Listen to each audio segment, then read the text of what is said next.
আসসালামু আলাইকুম রহমতুল্লাহ। আশা করি সবাই ভালো আছেন। বরাবরের মতন গবাদিপশুর একটি সমস্যার সমাধান নিয়ে আজকে নতুন আরেকটি ভিডিও আপনার সামনে হাজির হলাম। সে সমস্যাটা হলো গবাদি পশুর বিভিন্ন যে অ্যালার্জির সমস্যা দেখা দেয়, এই অ্যালার্জির সমস্যার সমাধান নিয়েই আজকে ভিডিও।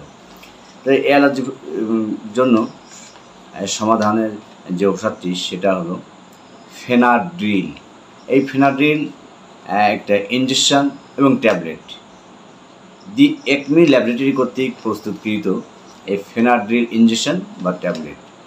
এই ফেনাড্রিল ইনজেকশন বা ট্যাবলেটে রয়েছে ডাইফেনহাইড্রোমিন হাইড্রোক্লোরাইড বিপি প্রতিটি গ্লাসে আছে। প্রতি মিলি ইনজেকশনে আছে ডাইফেনহাইড্রোমিন হাইড্রোক্লোরাইড বিপি 20 mg। এই ইনজেকশন এবং গ্লাসটি বিভিন্ন ধরনের অ্যালার্জি যেমন ত্বকের অ্যালার্জি, আটকারিয়া, এনজিওনিউথেরোটিক ইডিমা, কাশি, ল্যামিনাইটিস, ঔষধ প্রয়োগজনিত অ্যালার্জি, অ্যানাফাইলেকটিক শক, পোকামাকড়ের কামড়, একজিমা প্রভৃতির ক্ষেত্রে নির্দেশিত। এই ফেনাড্রিল ইনজেকশন বা ট্যাবলেটটি গবাদি পশুর জন্য অত্যন্ত সহনীয়। এই ফেনাড্রিল ট্যাবলেটটি প্রতি 125 থেকে 250 কেজি বডি ওয়েটের জন্য একটি ট্যাবলেট। 125 থেকে 250 কেজি বডি ওয়েটের জন্য একটি ট্যাবলেট দিনে একবার 3 থেকে 5 দিন সেবন করাতে হবে।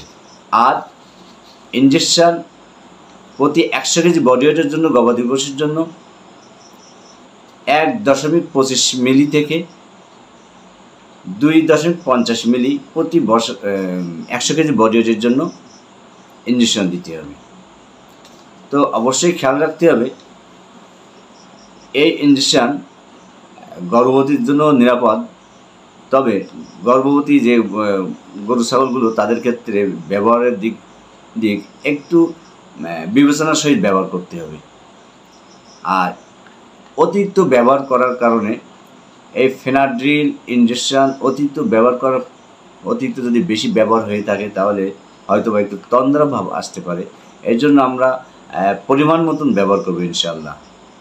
তা আলহামদুলিল্লাহ, যারা আমার ফেসবুক পেজে দেখছেন এই ভিডিওটি তারা অবশ্যই একটি করে ফলো করবেন।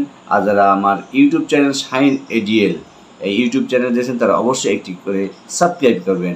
আল্লাহ হাফেজ। আসসালামু আলাইকুম।